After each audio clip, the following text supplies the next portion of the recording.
Hi guys, welcome back to my channel. My name is Dami and I am starting my clothing brand in 2026. I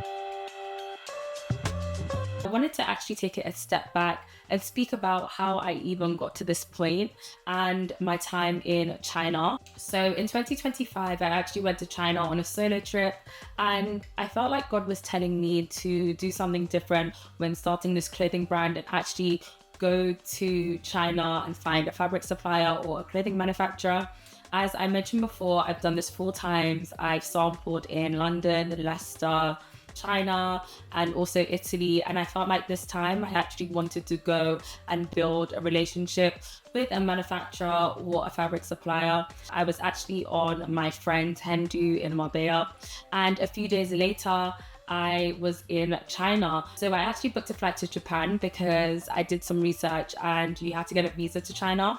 And I was not trying to go through a whole visa process. So they said that if you stop over in China, you can stay there for up to 10 days and then you can go on to your next destination, which in my case was Japan. But China was really the main reason as to why I booked that trip. I handed in my resignation, I booked a flight to China and Japan, and I felt like, yeah, let's go, let's start this fashion brand. So I ended up going to Shanghai. I know that people go to Guangzhou and that's essentially where you would go to start a clothing brand. They have several manufacturers, fabric suppliers, trims, so many things that Guangzhou has to offer, but I just didn't want to feel overstimulated. I felt like Guangzhou was just so intimidating. With all the research that I had done, I was looking for silk, and I know that Hangzhou was the place for silk in China. So I wanted to go to Shanghai because Shanghai was quite close to Hangzhou and some other neighboring cities as well that had silk, but also had some manufacturers that I was already speaking to whilst I was in London. So I got to Heathrow Airport and I was so nervous to go,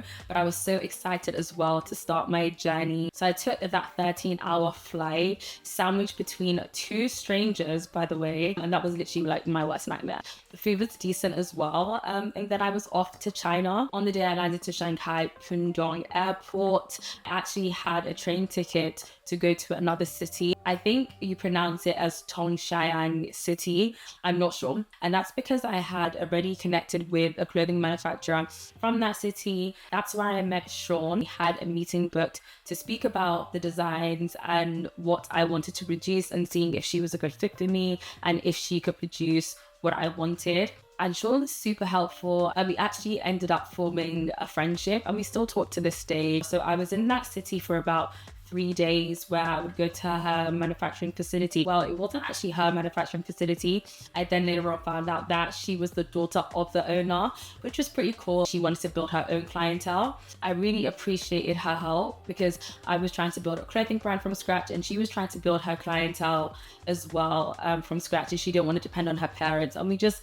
spoke, we chatted, we really got to know each other. Although I'm not going forward with her manufacturing company, they specialize in a different kind of fabric compared to what I want to produce, and it just wasn't a good fit. But she was able to help me and point me in the right direction on where to find silk and where to find manufacturers. She even introduced me to other manufacturers, and meeting Sean was such a great experience in China. I felt really comfortable and I felt like it was only onwards and upwards. Although I didn't go forward with her manufacturing company, I was really optimistic that, I would find someone. So she then told me to go to this other city that had fabric. So I went, I took a train there, and unfortunately they didn't actually have what I was looking for. There was a lot of polyester satin. I looked around and I was still able to find some other fabric that I would potentially use in the future anyway, so like cotton and things like that.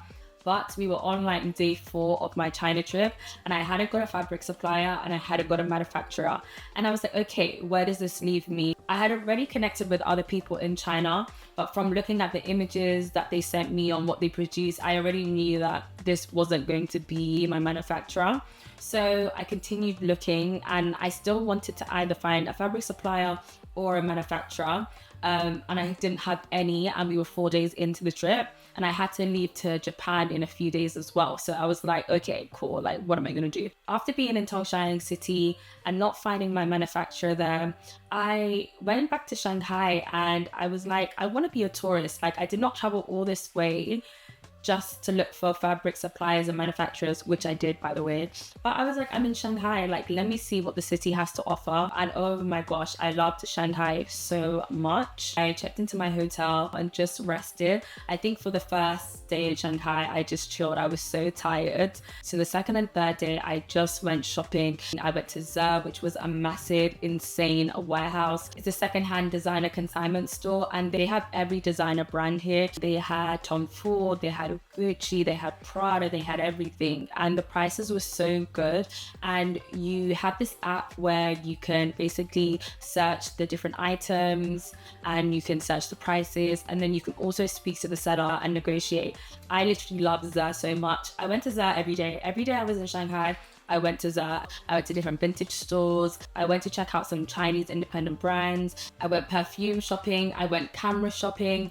I did it all. Shanghai just had so much to offer. I absolutely loved it there. I met such amazing people. And it was just a place where you just felt really inspired, because I feel like being in China, you just feel like the opportunities are endless. There are so many things to do. There are so many things to like see. They produce so much there. You can get involved in so many different things. I met someone that was in the elevator industry.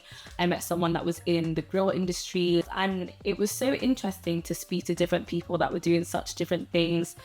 Things that you wouldn't even think about, like elevator industry. I wouldn't have even thought that someone goes to China, looks for elevators, tests elevators, and yeah, so interesting. So after doing all of that shopping, it got to like the 6th day in China. I thought to myself, oh yeah, you don't have a fabric supplier, you don't even have a clothing manufacturer right now, and you're in China for what? Did you travel all this way to go back to London with nothing? So then I was like, yeah, I need to lock in. I then booked a train ticket to Hangzhou, and with all my research, initially Hangzhou was the place I wanted to go first, but I found a clothing manufacturer in Tongxiang City. Then she then recommended that I go to another city, so I was wasting my time going to different cities. I got to Hangzhou and I had some weird experiences at the train station, like going to cities that aren't like major cities as a solo Black female traveler it can be a bit strange, but I felt safe for the most part, but I definitely did have some strange experiences. So at that point, I wanted to just park finding a clothing manufacturer, and I really wanted to focus on finding a fabric supplier. I wanted to find silk from the source. So I got to the market and I thought I was going to see silks and just beautiful silk fabric, and the first thing I saw were clothes, tracksuits, jumpers, t-shirts. I just saw so much clothes, and I was like, okay, like where am I? I thought this was like Silk City, Hangzhou, like where is the silk? So I spent such a long time going through that market, speaking to different store owners, trying to figure out where I could get silk. A lot of people didn't speak English, and I was thinking, oh my gosh, not again. Not me going to another city and not finding what I was looking for. So I stumbled across a store that was selling silk scarves, and I asked the owner, like, please, like, where can I find silk that they sell in like rolls, where I can get silk at a wholesale price? And he pointed me to a street. I went to so many stores on that street, and bear in mind, it was getting later.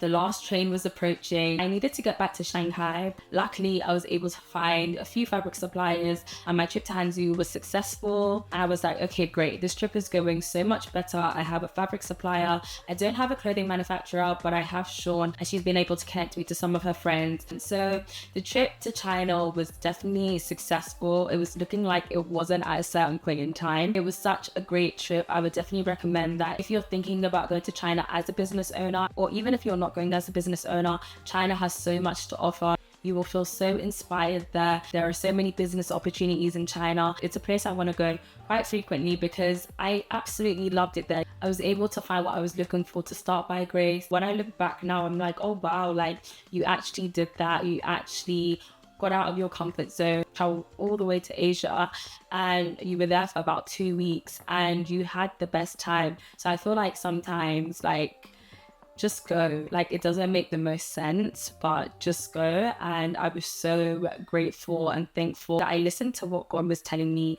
and I went. And that's essentially what helped me kickstart this journey. I'm happy I went with both routes, to find a fabric supplier but also a manufacturer. And we now know that I'm not producing in Lagos anymore, so I'm so happy I have that backup manufacturer in China that I'm able to use. It's given me so much flexibility on how I want to build this fashion brand. And if you're thinking of going to China as a business owner, I would definitely go. I feel like building relationships in person is so important, and they take you a lot more seriously when you're there in person. It's easier to communicate, it's easier to get things done. So hopefully I'll be showing you my sample soon and showing you how everything is looking. But until next time, bye guys.